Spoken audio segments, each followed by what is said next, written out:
क्या आप मुझे यहाँ तक छोड़ देंगे? आप इतनी रात को यहाँ शमशान में क्या कर रही हैं? वो मैं यहाँ पर किसी का इंतजार कर रही थी।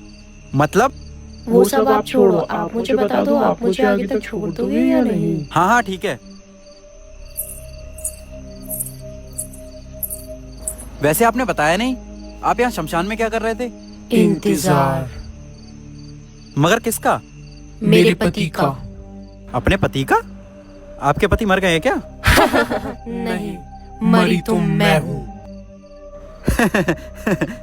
तुम मर गई हो? मजाक करने को मैं ही मिला था क्या, और कोई नहीं मिला? अच्छा तुम भूत हो ना? हाँ। अच्छा तो एक काम करो, गायब होके दिखाओ।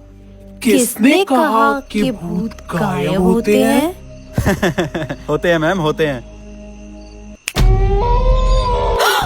मंगल भवन मंगल